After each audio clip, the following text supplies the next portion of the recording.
it was like 4 other doors. So I'm like, wait, 8 of us shares one bathroom. I'm like, nah, fam. oh man, I don't know. I thought that was the HBCU. So that was strike 2, right? Go ahead, keep going. Strike 3, they was like, my mom was like, in the event of something like Katrina happening again, like, what's the plan? Right? And at that time, the government don't even have a plan. At that time, they didn't really have a clear answer. So she was like, no, we got to go. Yeah. So my mom's side of the family, they all went to Prairie. I was trying to get away. Like, I don't want to be here. I'm trying to get away, yada, yada. But she's like, no, I already enrolled you. You good. So Katrina got you in PV. So PV was not an option. I didn't want to go there. It was not on my radar. You heard all the stereotypes. Oh, it's the A capital and all the stuff like that. And, of course, I didn't, not knowing. You're going to believe it if you let you go. Get there, my dorm room. First off, PV probably had some of the best freshman dorms. Bruh, I was in building 4-6, man. I was 36. See? So you walk in, it's my space, bathroom in the middle, and then the other whole person. nother So you don't even see them. No. Really? So each person shares, it's like an apartment. Each person shares a bathroom. I went to Xavier. See, that's where my girlfriend went. She went to Xavier. St. Mike's. It was not. Yeah. You know what? Every time I've gone back, they've gotten a lot better. That's good. St. Mike's still ain't. But, shouts out to boys in the Mikes. Enjoy. But, I mean, all that happened. Got to PV. Like I said, I was a freshman. Then I realized, I'm like, yo, God gave me a chance to do something different. So I did it. And I got involved with SGA slowly. I was a senator over. Really? So I was a senator over athletics. Nice. Okay. Yeah, and then I became a senator over communications because that's Hilliard Hall was like my building. But coming from Hightower and the academy, we were far ahead than Hilliard was. Oh, I can imagine. So I'm over here like, I know more than juniors and seniors because that's the whole point of the academy. Hightower's a great school. So I was just like, yo, y'all are behind. What are y'all doing? So I end up like getting computers put in the into Hilliard for us to start using and stuff like that. Oh, legendary. And then the next year I ran for president, my junior year, and I won. Okay. That's why he's Mr. Legendary. Mr. Legendary. Yeah. So did you already have in your mind that you wanted? Were you at least thinking like, yeah, I want to do something that involves education or community or giving back at this time? Yes and no.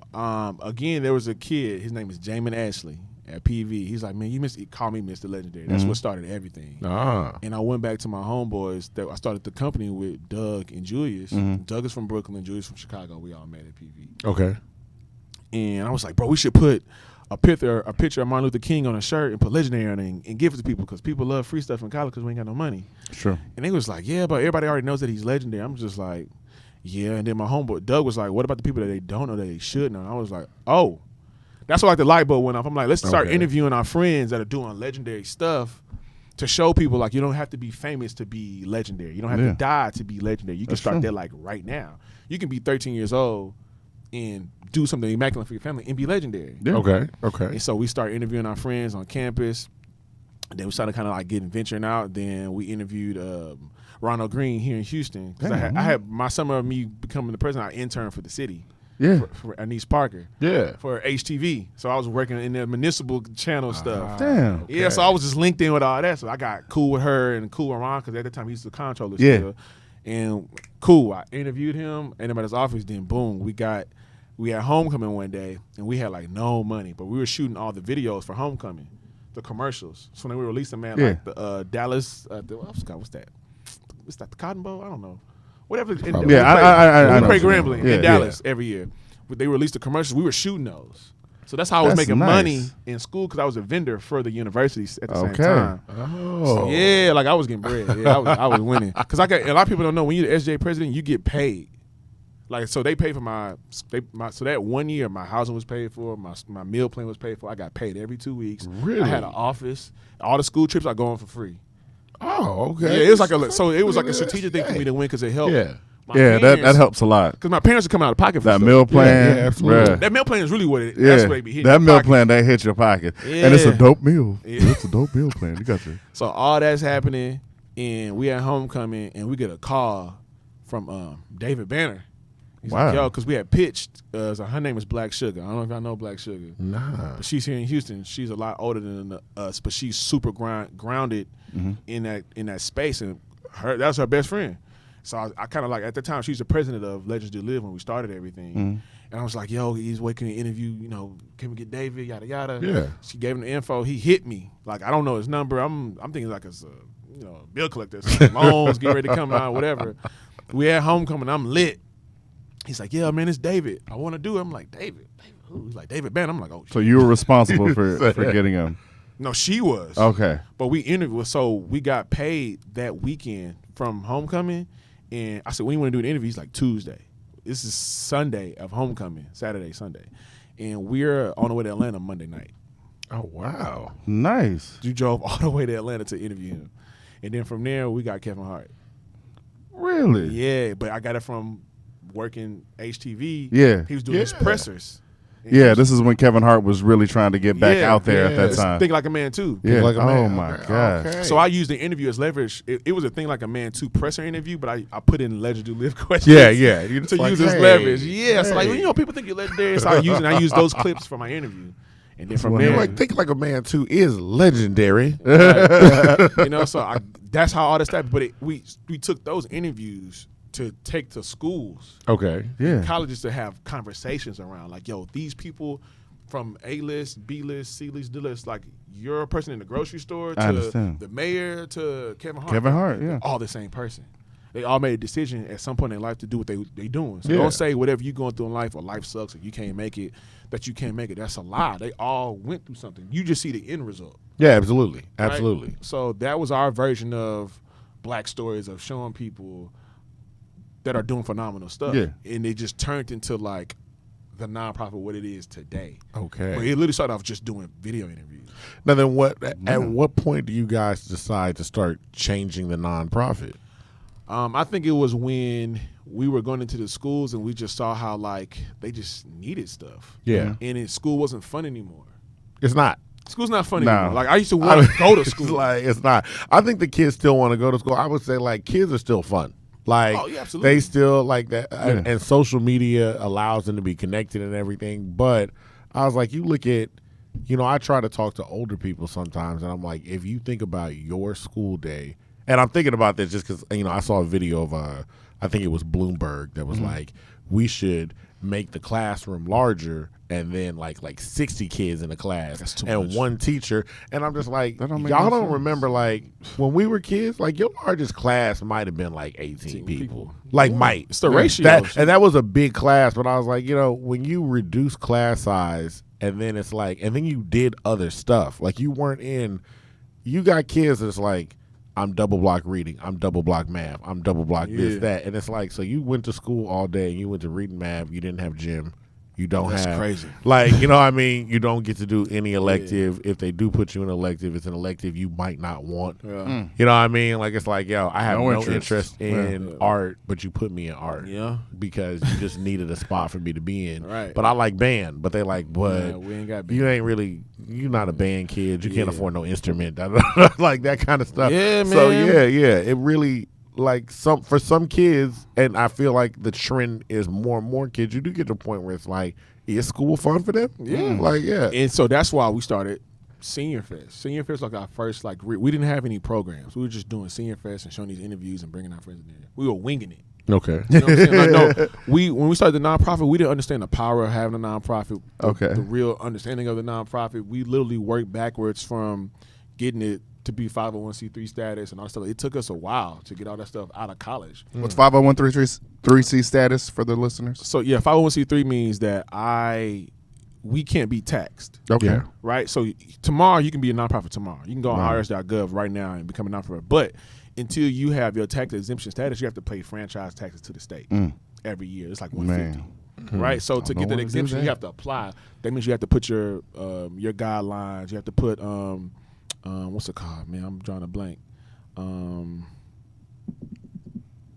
Like your mission business statement. plan. The mission Yeah. statement Yeah. and your all the stuff. It's a lot of stuff. Yeah. It's a lot of Yeah. stuff. It's a lot Yeah, of we stuff. can agree. So we have to get a lawyer to get all that stuff like done, all the stuff like that to get done. Which I ultimately, the lawyer that did that for me, Erica Hughes, she's now one of Yeah. the 11 judges That's of Harris true. County, but she went to Preview. Ah. Yeah, so boop. Yeah. So It's all right, like, it's all right. so we did all some of them together. judges from TSU, but Yeah. keep on going. So,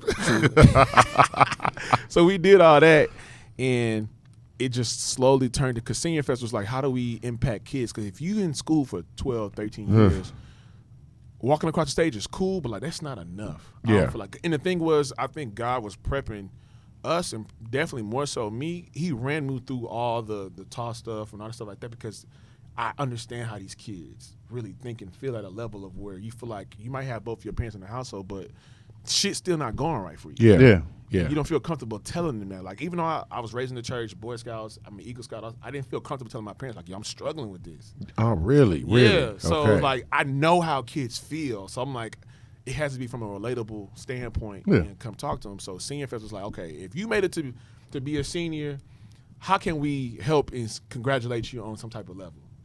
Okay. Right? Outside of just graduation. Because there's, like, right before you graduate, there's a week they don't do anything. That's true. Yeah. And at least they didn't get in trouble. Yeah. That's when the people time. die at that time. That's the time. That's No, the for week. real. That's Some people have lost their lives around that time. Absolutely. Yeah. Because some people think when they get done with the test, oh, I'm done. Yeah. Nah, Yeah. bro. And literally, until you literally walk across that stage, you are not done.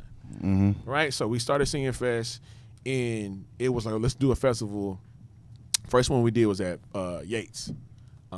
And we did a celebrity game, that first one. So we had just bringing celebrities. It wasn't student like it is now, where it's like student versus students. Okay. And the keynote speaker that I had at that time, his name was Jarren Small.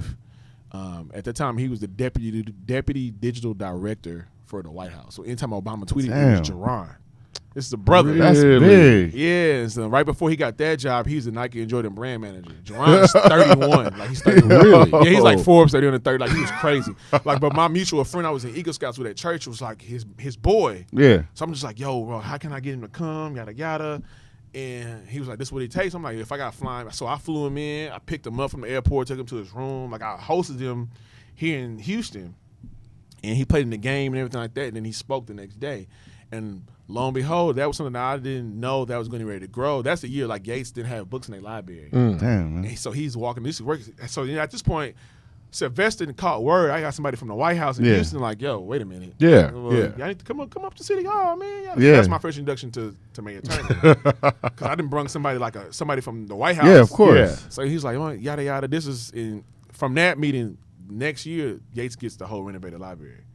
Nice. So we put eyes on, like, they didn't know. Legendary, man. Be around this That's man. dope. And you bring people to the city. I mean, that's jumping ahead. Like, even when we talk about with the reading with the rapper, you're bringing people to the city. And kicks and conversation. Kicks and conversation. Yeah. Man, first off, you like. Oh man, that was hilarious, bro. We're at Kicks and Conversations. He introduces us to somebody that, and you didn't really introduce. You said the name, and then you talked about us. Yeah, you like, really oh, they got a bigged us great up. podcast. Da da da da da da. And the Great dude- media platform. And then Dude we're just starts sitting there talking to us Yeah. for a minute, and then I go, "Oh, by the way, what do you do?" He goes, "Oh, me? I'm the vice president of FinishLine. I'm speaking. Yeah. Here's my card." And dude was open, gave us his card, gave us all his information, whatever. He goes, "Yo, anything y'all Phone need, numbers, like, just let me responded. know." Yep. And I was like, "Duh, Yeah. you bring people to Houston." Yeah, but so, like, the Senior Fest stuff, so Jarren, he gets done now. Jarren, if you look up Jarren is the CEO of Steph Curry Inc. Really? Damn, man, that's huge. That whole variety deal he did when he's doing the Really? TV, that's all Jarren. So, Oh, that's incredible. So, like, I can call Jarren, like, That's yo. incredible, So yeah. he sees everything we're doing. So my biggest thing is, like, over time, the events start happening, but it's like, how do we build community, business, and education in a cycle? And that's interesting too when you're talking about some of the people, like, where you're like, yeah, even as you're telling the story, you're like, hey, this person, I knew her from PV, and now she's a judge. Yeah. This person, I knew him from this, and then he was working at the White House, and now he's this, and now he's over here with Steph Curry. This person is this, and it's like you're building up these relationships, but you're also watching these people flourish in their own. Yeah, they grow in their own industries, and it's like, now I have a connection to them. Now I can also bring them, and it's like that's huge. Yeah, and we had like 20 people when we started Legend Do Live. 20 people on the roster, but again, we were winging it. We ain't know how to handle people, manage people, grow a business right, and a lot of them left just because life got real. They were all like, yo, we support the vision, but we weren't in the pace that we were in now. We were kind of ahead of everybody. And so, like, now we're down to like about 8 people, but we knew that we had to redefine some stuff and revisit some stuff like that. Like, Doug ended up moving back to Dallas. Julius ended up going back to Chicago. He's married now with 2 kids. Doug just got married. Like, life happened. Yeah, life happens. We ended up go getting jobs. Like, we had to transition, but we never stopped. Of course to not. live. And so we were still doing Senior Fest.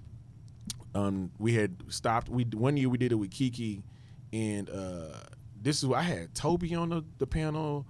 This before Toby started rapping. Yeah. Okay. So he was on the panel.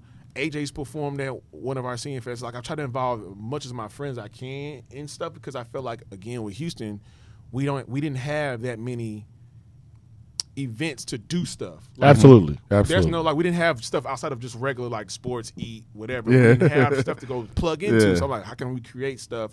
But we also understood like, yo, there's a real life stuff going on in our community, schools. Like we can't ignore this. Like going to go eat or going to a club is cool, but like, bro, after Sunday when Monday comes back around, Yeah. the issue's still there. Yeah. That's true. And we still gonna get mad on social media and talk about, well, we need to do something. Then when we do something and nobody does anything, it's like, bro, Yeah. what's up? We just want to get mad at people. But Yeah. then when somebody tries to figure it out, you're just like, I don't want to go support it. Somebody's trying to help the problem that we've been talking about? Yeah. Nah. Oh, that's not cool. I'm gonna go to the after party though. Right, I'm going to the after party. Yeah. So I tried to figure out ways to be cool and figure it out. So like even with Kiki perform, we surprised Kiki's son because he didn't know his son was getting ready to go to FAMU that year. And we surprised his son on stage in front of Kiki with a scholarship. Really? I gave Kiki's son we gave him like $1,000. That's good. Oh, that's dope. So That's like dope. that year I was building my relationship with Kiki then. So That's like, good. Yeah, and that's where we did our first fundraiser with the Rocket stuff that year too in 2018. And he performed there. I had him and Doe Beezy perform in the Toyota Center.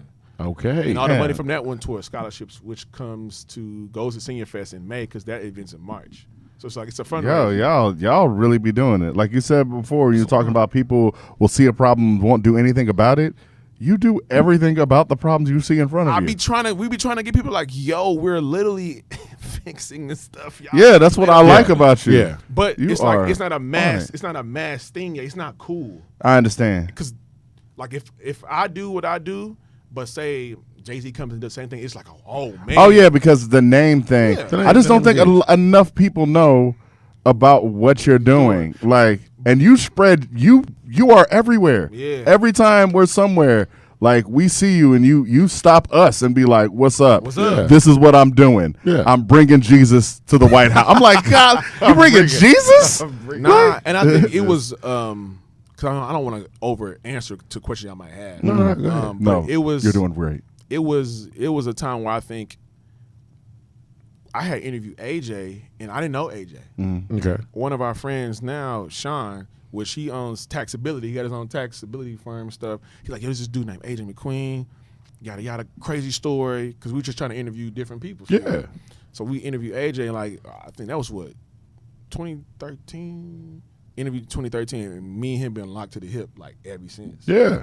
And I'm like and that's the thing, like to hear most people's unique story that you don't hear or see, to see like, yo, bro, you was in the gang, you got shot, Yeah. and you went from that to getting White House, Congresswoman Lee love you, like Yeah. you can call her on the phone. Yeah. Like to me, I'm like, yo, people should see that's More dope. people should Yeah, see that's those dope. stories. That's Absolutely. dope. Because there's That's more people that's legendary. going through that. Yeah. That people can see like it's obtainable. Yeah. Right? So it's just all about the imagery part. How can you see people that look like you that's going through stuff that are like making it? On that, and when I say making, not at the highest level, they just made it out that situation. To Yeah. me, you've already won. Yeah. Oh yeah, you winning. You winning. Yeah. And so like we was doing Senior Fest, all that stuff happening, and we started seeing how reading was just like bad. And reading is bad. Reading is is. a Literacy is huge just problem. bad. Yeah. And it's the foundation for everything. Everything. Like if you can't read, it's going to be a problem in anything. And the way the tests are focused, because they recognize that reading is bad, they just incorporate more reading into the test, but the kids still can't. So I'm like, now there are Where's it math doing? tests where it's like you have to read. Yeah. Like Those before, word problems. there are kids that probably could have got by because they're like, I know the math. I've dealt with kids that are like, I know the math. Like if you told me exactly what math we had to do, I can do it. Bam, bam, bam, bam, You put the bam. math problems. But you put a word problem out here. Like I'm like, I can't read that. hoodwink. Yeah, It's a that's hoodwink. what So- it is. I think we started naturally getting into this education business space.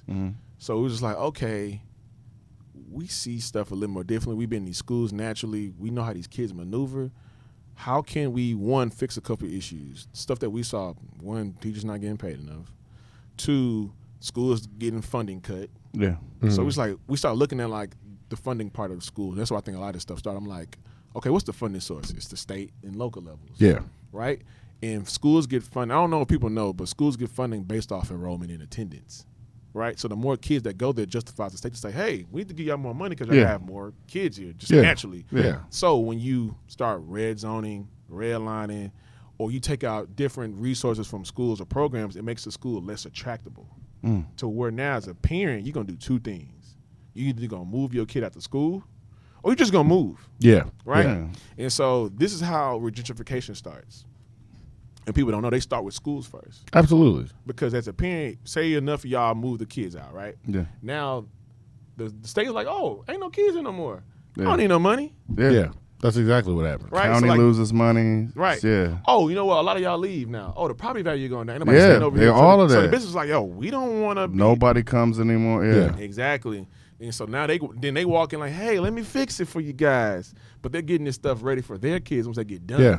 That's exactly what happened. That's all they're doing. No, that's exactly. That is So I'm exactly like, what yo, happens. and the reason why people don't know what we do, because I purposely don't try to overly promote the real underlining thing. Yeah.